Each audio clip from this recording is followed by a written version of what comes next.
이웃의 집을 탐내지 말지니라. 내 이웃의 아내나 그의 남종이나 그의 여종이나 그의 소나 그의 낙이나 물은 내 이웃의 소유를 탐내지 말지니라. 한 번 더 읽어볼까요? 내 이웃의 집을 탐내지 말지니라. 내 이웃의 아내나 그의 남종이나 그의 여종이나 그의 소나 그의 낙이나 물은 내 이웃의 소유를 탐내지 말지니라. 자, 오늘로서 이제 십계명 설교를 이제 마무리합니다. 오늘 계명이 이웃의 소유를 탐내지 말라는 말씀이 제 10계명 마지막 계명이죠. 예. 근데 마지막 계명이니까 이 계명이 10계명에서 가장 순위가 뒤떨어지는 말씀이냐, 덜 중요한 말씀이냐, 그런 것은 아닙니다. 여러분 갈라디아서 5장에 보면 성령의 5가지 열매가 나옵니다. 9가지 열매죠. 성령의 9가지 열매가 나오는데 그 마지막이 뭔지 아세요, 여러분? 성령의 9가지 열매의 마지막이 절제입니다. 절제인데 절제가 마지막에 있다고 해서 중요하지 않은 것이 아니라는 거예요.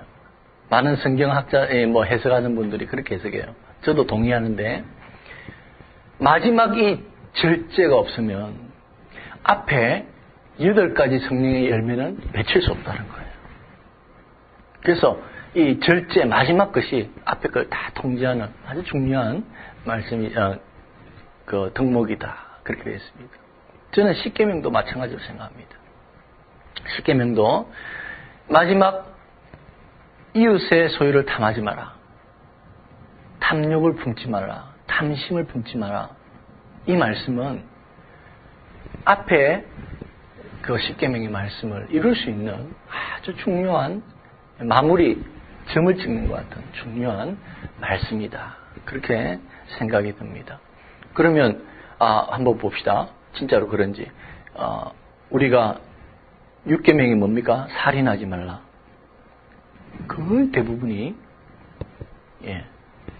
남의 것을 탐하다가 강도를 하다가 어떤 욕심을 품고 그렇게 살인을 하게 되죠.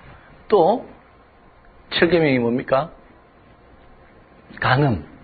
이웃의 아내를 탐한다든지 아니면 여인을 탐한 이것도 도를 넘는 것, 이것도 탐심에서 하는 거죠. 그 다음에 뭐였습니까? 도적질 하지 말라. 도적질 왜 합니까? 탐하는 거죠. 거짓 증거하지 말라. 거짓도 그렇습니다.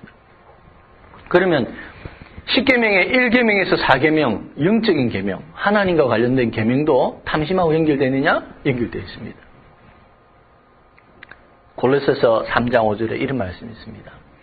그러므로 땅에 있는 지체를 죽이라. 곧 음란과 부정과 사욕과 악한 정욕과 탐심이니, 탐심은 뭐라고요? 우상숭배라고 했어요. 10계명의 제2계명을 우상숭배잖아요. 마지막 계명, 제10계명의 탐심이 왜 이 계명하고 연결되느냐? 영적인 것과 어떻게 연결되느냐? 탐심을 품는 게 무슨 우상숭배냐? 우리가 우상숭배에 대한 말씀을 나눌 때 우상숭배라는 것은 하나님보다 더 사랑하는 그 무엇을 섬기는, 하나님 말씀보다 세상의 그 무엇이 더 우선되는 그것이 우상숭배다. 그렇게 정의를 내린 적이 있습니다. 기억나실지 모르겠지만 세상의 어떤 것을 하나님보다 더 사랑하고 탐심을 품을 때 그 마음에 하나님이 계시죠.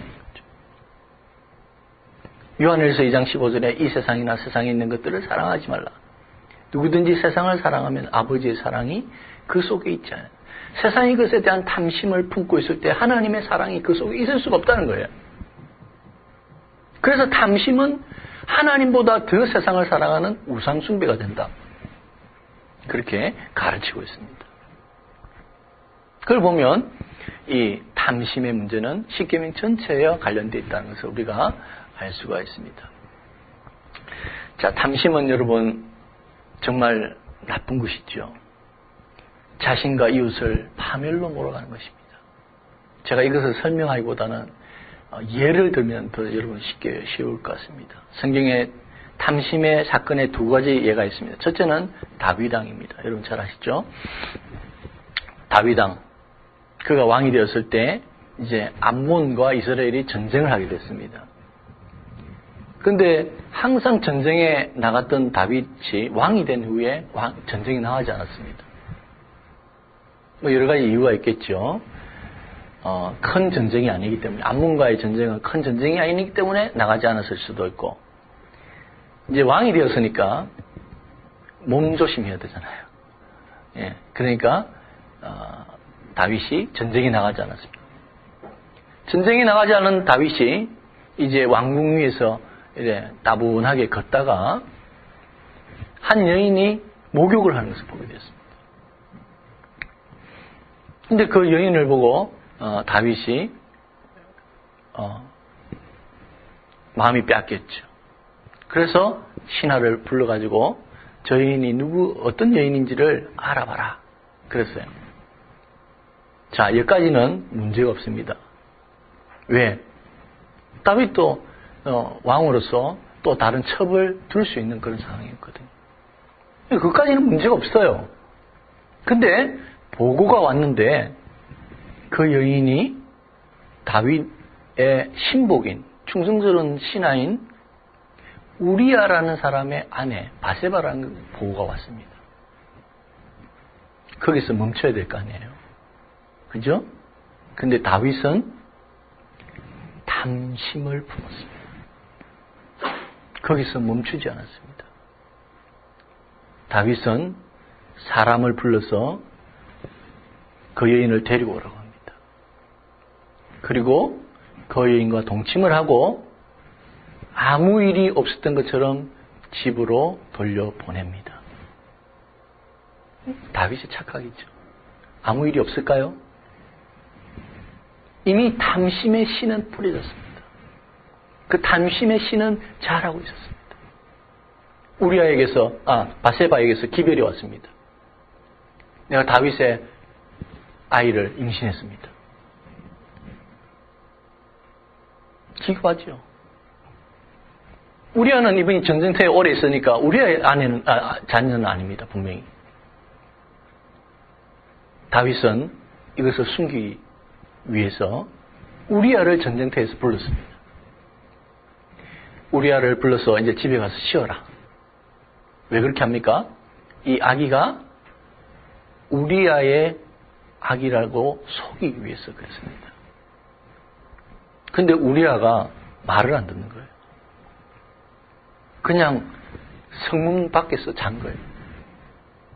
불러서 다윗이 왜 너는 집에 가서 자지 않고 성문 밖에 자냐? 우리아가 말합니다. 전쟁터에 하나님의 법궤가 지금 있고, 옛날에는 하나님의 법궤를 전쟁터에 갖고 왔습니다. 그리고 왕의 신하들이 지금 생명을 걸고 전쟁을 하고 있는데 내가 어떻게 집에 가서 아내를 품고 자겠습니까? 나는 그럴 수 없습니다. 다윗이 그때 되면 정신 차려야 되잖아요. 근데 다윗은 그 다음날 우리아를 마음껏 먹고 마시게 합니다.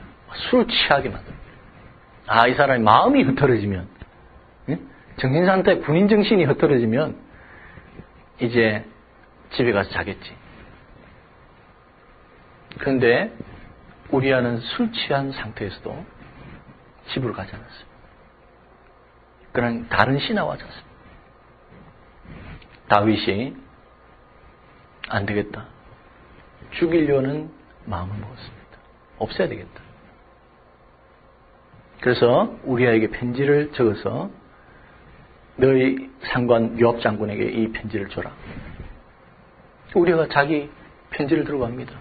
요압에게 줍니다. 그런데 그 편지에는 우리아를 최전방에 앞에 내세워서 빠지라. 그래서 우리아가 맞아 죽게 만들라. 그렇게 편지가 적혀 있었습니다. 요압은 그대로 따랐습니다. 왕의 명령이니까. 우리아는 장렬하게 전쟁터에서 전사했습니다. 다윗은 죽은 우리아의 아내 바세바를 자기 아내로 삼았습니다. 그 처음에 그 탐심, 그 조그만 탐심의 씨앗, 그것이 얼마나 잔인하게, 얼마나 사악하게 인간을 만드는지. 그 위대한 신앙의 인물 다윗을, 그 신앙의 인물을 얼마나 무너뜨리는지 하나님께서 그를 얼마나 나중에 징계하십니까? 정말 다윗의 피눈물 나는 눈에서 똑같이 갚아버렸어요. 하나님 징계하시잖아요.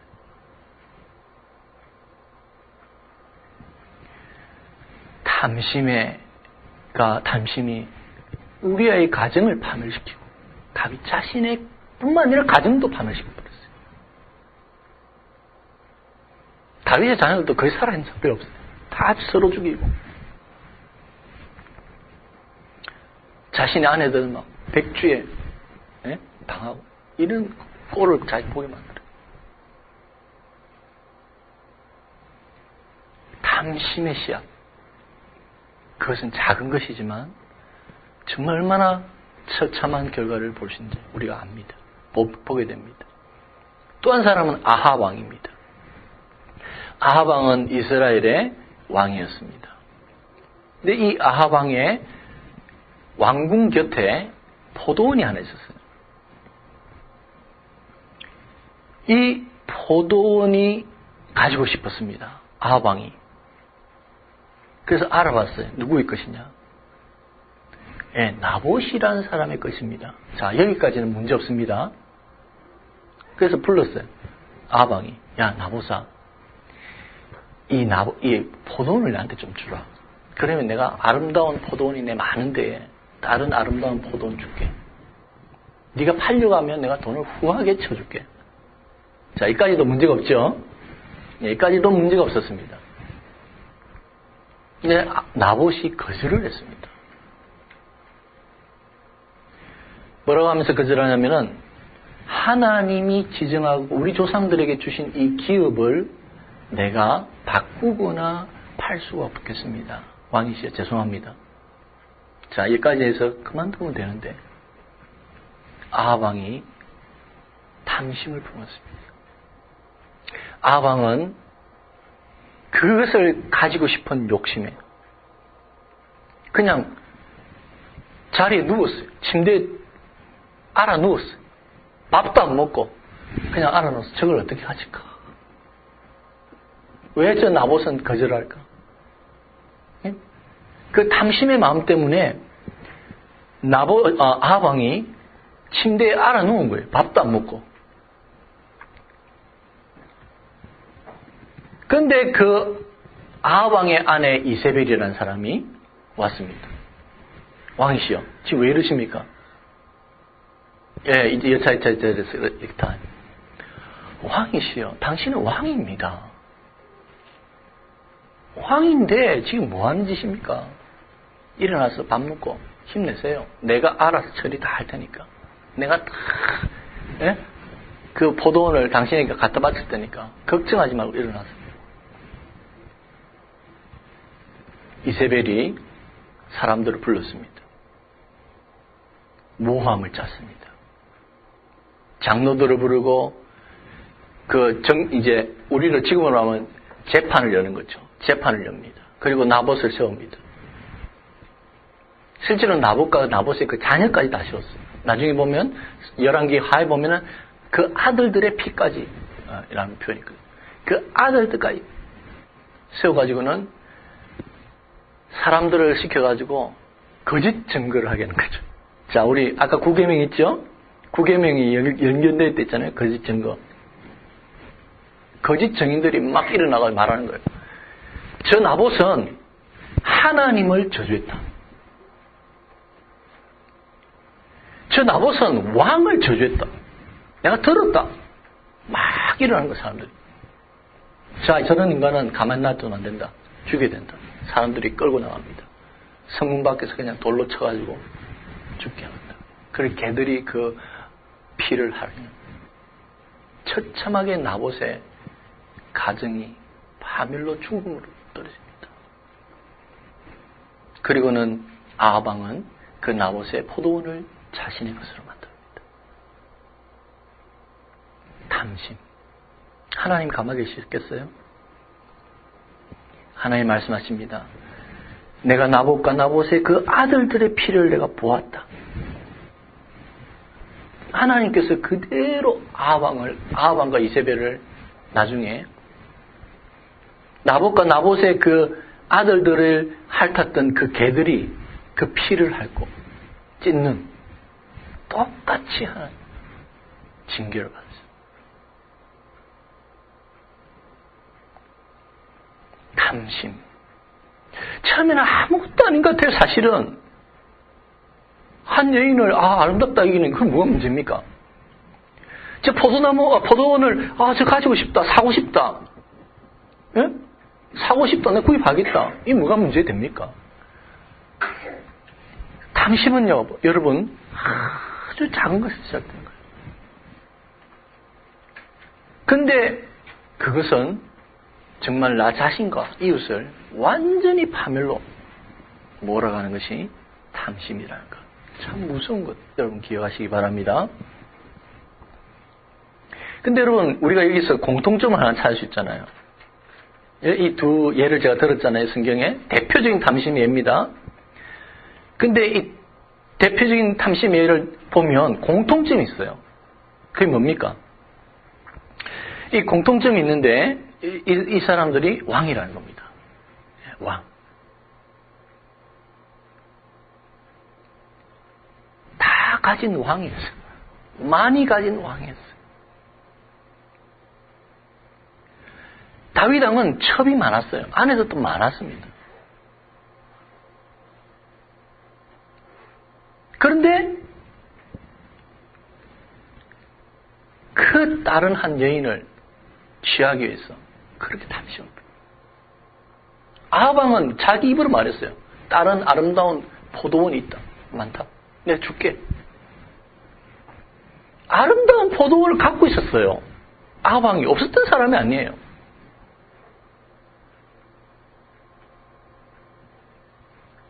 탐심은 가진 자가 빠지는 죄입니다. 기억하십시오. 탐심은 없는 사람이 빠지는 게 아니에요. 배가 고파서 저 떡을 먹고 싶다. 탐심 아니에요. 본능이에요. 근데 떡이 많은데, 내 떡이 많은데 남의 떡이 더 좋아 보이고, 남의 떡이 커 보이고, 남의 떡이 맛있어 보여서 그 떡을 내가 먹어야 되겠다는 거죠. 그게 탐심이에요. 탐심은 여러분 없어서 없는 사람이 그렇게 가지는 게 아니에요. 여러분.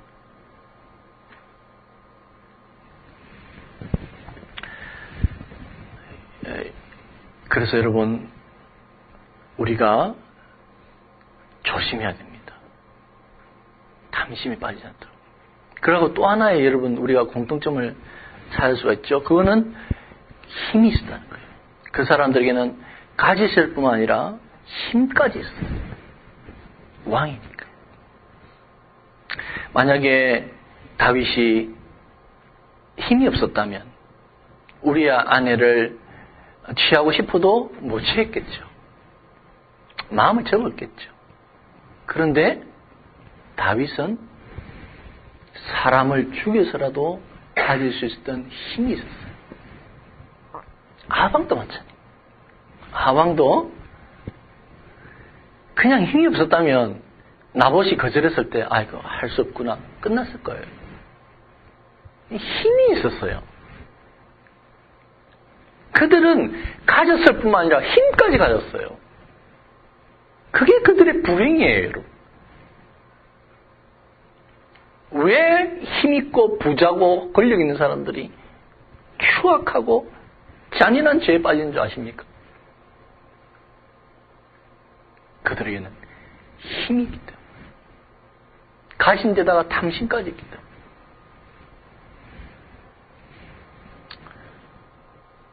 정말 무서운 것이죠. 여러분 보세요. 하와도 한번 봅시다. 아담과 하와도. 항상 아담과 하와를 예와 자꾸 돌아가게 되는데, 여러분, 하와가 먹을 것이 없었습니까? 하와가 선악과를 볼 때 먹음직스럽고 보암직스럽고 지혜롭게 할 만한 그만 보였다 그랬어요. 그걸 요한 1서에서는 이렇게 표현했어요. 이생의 육신의 정욕과 안목의 정욕과 이생의 자랑이다. 그렇게 표현했죠. 한마디로 탐심이다. 정욕이다. 하와가 그 시간에 탐심을 품었다. 그런 의미예요. 여러분, 하와가 먹을 것이 없었습니까? 맛있는 과일이 없었겠습니까? 지천에 하나님이 수천 수만 가지를 에덴 동산에 심겨놨을 거 아니에요. 예? 없어서 그가 욕심 부린 게 아니에요. 욕심은 없어서 생긴 거 아닙니다. 있는 자가 더 생기는 거예요. 다 먹어도 되는데 굳이 내가 못 먹게 되는 것, 하나님이 먹지 말한 것, 하나님이 금한 것, 꼭 그걸 택해야 되겠다는 거죠.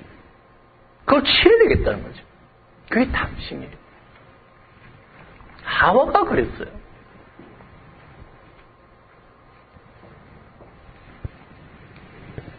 여러분, 우리는 내가 가진 것에 감사해야 됩니다. 만족해야 됩니다. 탐심에 빠지지 않기 위해서는 내 자신의 가진 것에 만족하지 않으면 탐심에 우리는 다 빠지게 돼 있어요. 자기가 가진 것에 만족하면 되잖아요. 하와가요. 자기가 먹을 수 있는 세상에 그 에덴 동산의 수많은 것에 만족하면 되잖아요. 그런데 자기가 가지지 못한 것, 자기가 먹을 수 없는 것, 자기가 건드릴 수 없는 그것을 딱 바라보는 순간 자기가 먹을 수 있는 수천 수만 가지는 가치가 없어 보여요. 빛을 잃어버려요. 그 순간에. 불만족이 마음에 들어. 불만이 왜 나는 못 가졌을까? 못 가졌습니까? 다 가졌죠. 그런데 가지지 말라는 그거 하나 바라보는 순간 그의 마음속에는 불평과 불만과 나는 못 가졌다는 거예요. 다 가졌는데. 다윗이 바세바를 바라보는 순간 그에게 있는 아내들, 예? 그 많은 아름다운 여인들이 얼마나 그 왕국에 많았겠습니까? 안 보이는 거예요. 빛을 잃어버린 거예요. 아합이 나봇의 포도원을 보는 순간 자기가 가진 그 아름다운 포도원들이 안 보이는 거예요. 만족이 안 되는 거예요. 만족이. 여러분이 가진 것에 대해서 만족해야 될 이유가 바로 그게 있어요. 여러분이 이게 지금 주어진 것에 대해서 만족하지 않으면 우리는 탐심의 죄에 빠질 수밖에 없습니다. 불평과 불만과 나는 못 가졌다는 것에 대해서 그것에 되는 거죠. 사실은 다 가졌는데. 디모데전서 6장에는 아주 자족에 대한 말씀이 쭉 기록되어 있습니다. 그래서 제가 좀 설명하고자 합니다. 다음에 자족 이러면 디모데전서 6장을 한번 찾아보시기 바랍니다. 6장 6절 자족하는 마음이 있으면 경건은 큰 이익이 되느니라. 자족하는 마음이 없으면 경건이 무너집니다. 다윗은 진짜 경건한 사람이었어요. 시편을 보십시오. 그는 진짜 위대한 신앙의 인물이었어요. 그러나 자족하는 마음이 없을 때 그는 사악한 인간으로 무너졌어요. 경건은 무너집니다. 자족하는 마음이 없는 순간. 성경이 그렇게 기록하고 있습니다. 7절 8절 우리가 세상에 아무것도 가지고 온 것이 없음에 또한 아무것도 가지지 못하고 우리는 갈 것입니다. 욥은 우리가 빈몸으로 와서 빈몸으로 간다. 그렇게 욥이 고백했죠. 그래서 우리가 먹을 것과 입을 것이 있은즉 족한 줄로 여겨야 된다. 그냥 내가 먹고 살아가고 지금 숨쉬고 살아가고 그냥 우리가 이렇게 살아갈 수 있다는 것에 대해서 감사해야 된다. 자족할 줄 알아야 된다. 성경이 그렇게 말했습니다.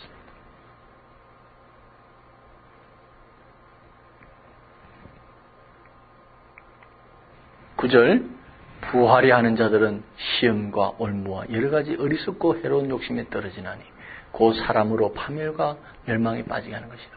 부하게 된다는 것은 더 가지려고 하는 사람입니다. 더 가지려고 하는 사람들은 시험과 올무에 빠지고 나중에는 파멸에 빠지게 된다.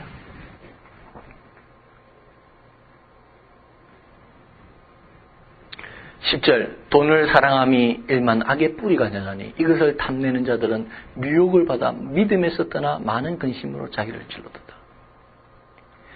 돈을 사랑하면 반드시 악에 빠지게 됩니다.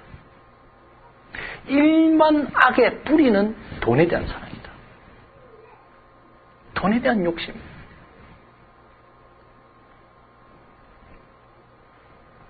그렇다고 여러분 돈 더 벌려고 교회 가지 말라 그런 의미 아니에요. 돈을 사랑하는, 돈을 하나님보다 더 사랑하고, 돈의 마음에 빼앗기고, 돈의 눈이 멀어버리고, 돈의 눈이 멀어요. 실제로 보세요. 여러분 돈을 한번 벌어보세요. 안 벌 때 몰라요. 더 벌면 더 멀어요. 돈이 들어오면 들어올수록 더 멉니다. 돈에. 여러분 다음에 여러분 사도행전을 읽어보실 때 제가 하나 권해드립니다. 돈이라는 관점에서 사도행전을 한번 쫙 읽어보세요. 아주 중요한, 여러분 재밌을 겁니다. 사도행전에요, 돈과 관련된 사건들이 얼마나 많은지 여러분 놀랄 거예요. 자세히 살펴보고. 우리는 사도행전이라면 성령이 강력하게 역사하고 카리스마가 역사하는 시대, 예? 성령이 직접 역사하는 시대, 이 물질적인 것보다 영적인 것이 강력하게 지배하는 시대, 이렇게 생각하죠. 사도행전을 보십시오. 돈이 얼마나 많이 적혀 있는지 사도행전을 보면 놀랄 겁니다. 돈이 얼마나 사람을 정말 타락시키고 사악하게 만드는지를 볼 수 있습니다. 사도행전을 보십시오. 그리고 그들이 돈 때문에 하나님을 어떻게 대적하고 거역하고 배신하는지도 보게 됩니다. 돈 절대 쉽게 생각해서는 안 됩니다, 여러분. 예수님께서는 마가복음 10장 15절입니다. 약대가 바늘기로 나가는 것이 부자가 하나님 나라에 들어가는 것보다 쉽다. 그렇게 했습니다. 사람들 놀랐어요. 예수님, 그럼 어떻게 사람이 구원받아요? 누가 구원받을 수 있어요? 너무 놀라서 이 말씀 듣고. 도대체 약대가 바늘기로 어떻게 들어갑니까? 예수님 그렇게 비유했다고요. 부자가 천국 들어가기 그렇게 힘들다. 제자들 그 이야기를 듣는 제자들이, 사람들이 놀랐어요. 예수님 도대체 그럴 수가 있습니까? 물론 예수님이 뒤에 그 본 의미를 말씀합니다. 사람으로는 할 수 없으다. 없는 것을 누가 할 수 있다고요? 하나님을. 그 구원은 인간에게 달린 것이 하나님이 달렸다는 말씀이 나중에 결론으로 예수님 말씀하십니다. 구원은 철저히 인간의 노력이 아니라 하나님 은혜로 된다. 예수님 그걸 결론으로 말씀하셨는데, 어쨌든 왜 이런 과장돼 보이는 비유를 하셨느냐. 그 정도로 여러분 절대 그냥 넘어가서는 안 됩니다. 이건 그냥 비유다. 예수님 과장되게 그냥 비유하신 것이다. 이러면 안 됩니다. 예수님이 왜 그렇게 과장되게 말씀하셨을까? 예수님은 그 정도로 돈을 조심해라. 하나님과 돈을 같이 숨길 수 없다. 절대 사람들은 다 그래요. 같이 숨기려고 해요. 하나님도 잘 숨기고 부자도 되고, 이런 게 인간의 욕심이죠. 다 그걸 요즘 성공신학이라고 그러죠. 성공신앙. 요즘 조엘 오스틴 목사님 요즘 굉장히 유명하잖아요. 미국에서 가장 떠는 목사님. 교회가 그러죠. 성공신앙. 하나님도 잘 섬기고, 하나님 잘 섬기면 잘 부자 된다. 이게 이제 성공신학이잖아요. 근데 예수님 말씀했어요. 하나님과 돈을 절대 같이 섬길 수 없다고 했어요.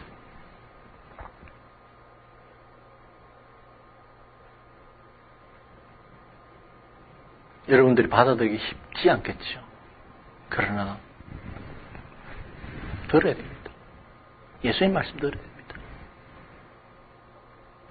여러분이 직장 생활하든지 아니면 무슨 장사라든지 돈을 추구하겠죠. 돈을 벌려고 하겠죠. 그러나 이 말씀을 기억하세요.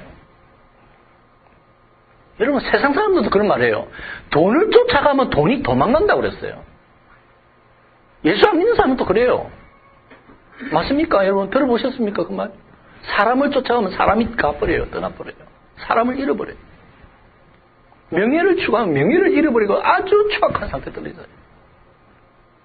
세상 사람들도 그렇게 가르쳐요. 돈을 쫓아가면 돈이 도망간다고.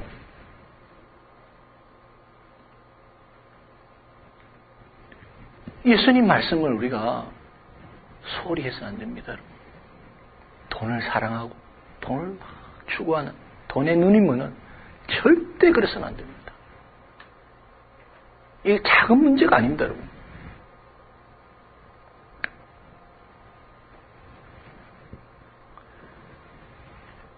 그래서 우리는 우리 자신이 만족을 해야 된다. 내가 가진 것에 만족을 해야 된다. 예. 그게 신약적인 십계명의 가르침입니다. 근데 좀 더 나가 볼까요?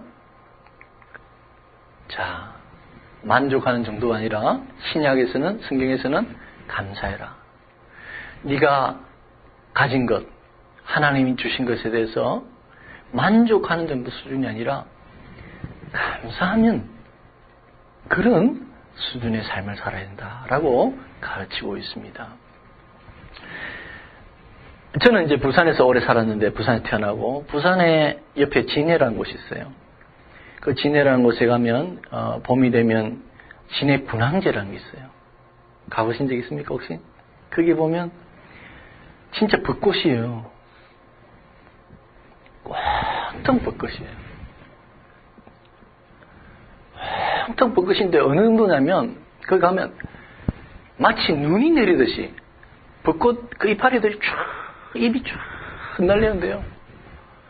그 벚꽃 잎 사이로 눈 맞으면서 가는 듯한 그런 느낌이 많이 있습니다. 아름답습니다. 장관이죠. 저는 몇 번을 가봤는데 너무 아름다워요. 너무 아름다워. 그런데 여러분, 그 아름다운 진해의 벚꽃보다 제일 감동 주는 그 벚꽃이 하나 있습니다. 제가 사상교회를 부목사로 섬겼는데, 사상교회와 그 사택, 목사 사택이 이렇게 중간에 교육관이 있습니다. 교육관이 하나 있는데, 그러니까 제가 사택에 이제 교회로 출근할 때는 꼭 그 교육관을 거쳐가죠. 근데 그 교육관에 벚꽃 한 그루가 있었습니다. 그 벚꽃 한 그루가 주는 그 아름다움, 감동은요, 진해 군항제의 그 아름다움을 비교할 수 없습니다. 아침마다 그 감동을 느끼는 거예요. 너무나 아름다운 거예요. 한 그루 벚꽃이 주는 그 감동이라면요, 진해의 그 수많은 벚꽃이 절대 줄 수 없는 감동이었어요. 이건 어떻게 표현을 못하겠습니다. 그거는 제가 느끼는 거니까. 그 한 그루의 감동. 여러분, 작은 것에 감사할 줄 모르는 사람은 아무리 많아도 감사가 안 됩니다. 여러분이 가진 작은 것, 그것에 감사할 줄, 감동할 줄 모르면 아무리 여러분이 세상에 많은 것을 가져도 행복을 거기서 찾을 수 없습니다. 행복은 작은 것에 있습니다. 큰 것에 있지 않습니다. 적은 것에 있습니다. 많다고 행복한 거 아니에요.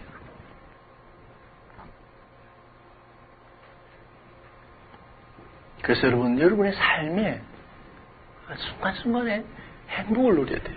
제가 전에도 말씀드렸지만 저는 제가 가진 지병으로 곧 이제 죽을 것이라고 생각한 적이 있다고 했잖아요. 그죠? 그렇게 생각한 적이 있었습니다. 저는. 그때는 여러분 제가 살아있음에 그냥 감사했어요. 제가 눈 뜨고 있고 숨 쉬고 있는 것에 감사가 되더라고요. 눈에 보이는 모든 것이 너무나 아름다워요. 내가 숨 쉬는 이 숨이 누가 그러더라고요. 숨 쉬는 이 공기가 너무 맛있다고 그래요. 나는 무슨 말을 그렇게 표현해. 뭐 공기가 무슨 맛있어. 맛있더라고요. 내가 곧 죽을 것이라 생각할 때니까 숨 쉬는 이 공기가 내가 이렇게 편하게 숨 쉴 수 있구나. 돌아가시는 분들 보면 막 숨을 못 쉬잖아요. 저는 임종을 참 많이 봤는데 마지막에는 숨을 쉬기가 그래 힘들어요.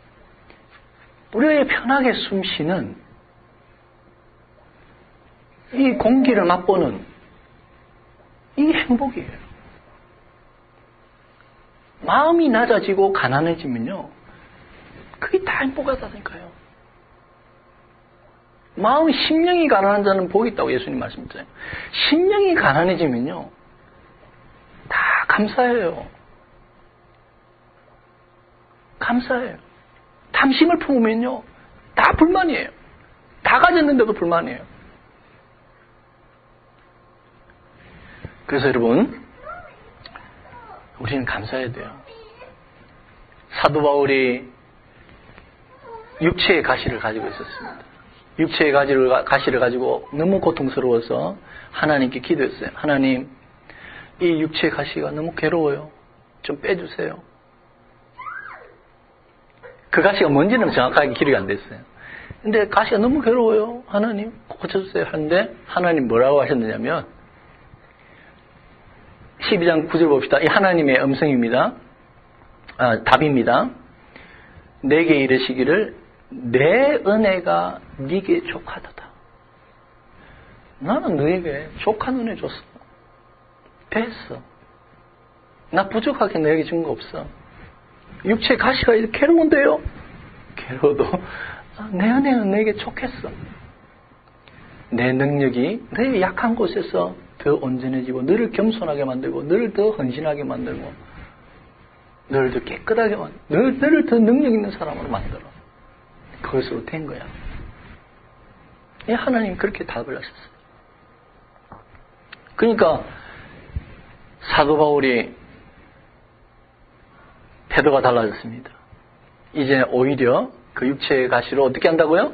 크게 기뻐했다. 감사합니다 하나님. 감사합니다. 이 육체의 가시를 감사합니다. 그리고 자기의 약한 것을 숨기고 부끄러워하고 그런 것을 오히려 자랑. 왜? 그리스도의 능력이 이 나의 약함, 연약함에 더 나타나기 때문이다. 머물게 하려 합니다. 사도 바울은 그 고통 중에서도 그것에 감사했다. 그렇게 말씀하고 있습니다. 이제 결론을 맺겠습니다. 십계명의 결론입니다. 그냥 제 10계명의 결론이 아니라 1계명에서 10계명 전체 결론을 제가 맺겠습니다. 그거는 여러분 뭡니까? 만족하고 더 나아가서 감사하고 더 나아가서 어떻게 하라고요? 하나님께 찬양과 경배와 영광을 하나님께 돌리는 삶을 살아라는 것입니다.